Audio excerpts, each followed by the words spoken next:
Welcome back, guys. This video is going to be about shutter speed and NDfilters. And do I really need an NDfilter for what I do, or can I live without it?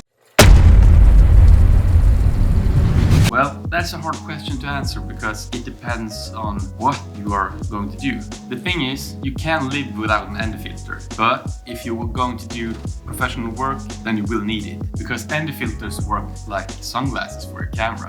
I got one right here. It's a 2 to 5 stops NDfilter from Polo Pro. It's really good glass, but it's quite expensive. You can get by buying an NDfilter from another brand for about $100. Depends on your budget, but this NDfilter is really good. And as you can see, what I mean by sunglasses is when you turn it, it gets darker, and when you twist it back, it gets brighter. When you're shooting projects, the light is going to be different, and to sustain a constant shutter, like if you're shooting 24 frames a second, then you want a shutter that's 50. Like when it's super bright outside and the shutter is at 50, then your image is going to be completely washed out. That's when the NDfilter comes in. You put on the sunglasses and you can keep a constant shutter. But if you are going to photograph and shoot video at the same time, and you only have one camera and you need to be fast, then you might not have time to screw on the NDfilter and screw off the NDfilter. Maybe you are going to shoot,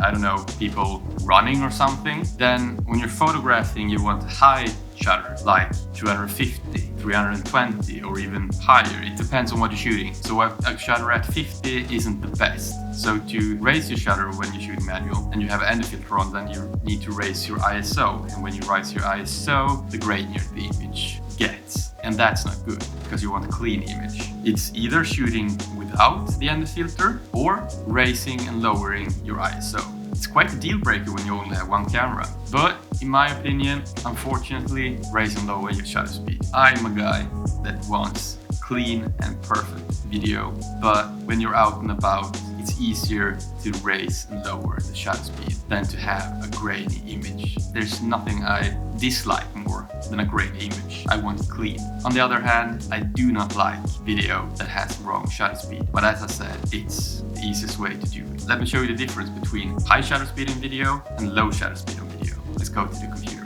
Here I got 2 clips from the DJI Avata, which is a perfect example to show you the difference between a high shutter speed contra a set shutter speed. Here we got some more high speed, and we pause right there. As you can see around the edges here, everything is pretty sharp, so you don't get the real feeling of speed, and your eyes can draw attention to everything around, contra if you want to draw attention to the thing that is in the middle right here. Per my view, I don't think this looks as good as it could have done with an NDfilter, but it works. Worth mentioning is the Avata isn't a drone or a camera that you photograph with. It's an FPV drone, and you probably only film with it. But it's a good way to show the difference between the shutter speeds because of the speed of the drone. On the other hand, if you're filming with a handheld camera, you probably will have a subject in the frame that is moving. So if you're using a fast shutter speed, then there will be no natural motion blur on that person or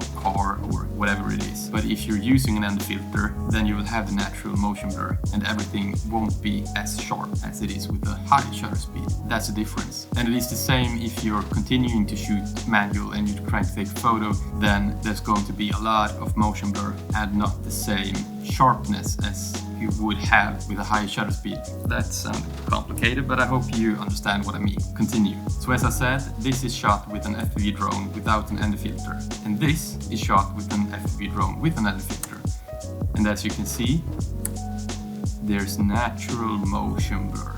Perfect. That's exactly what we want when we're filming these kind of things. The more things you fly by, the more sense of speed you get.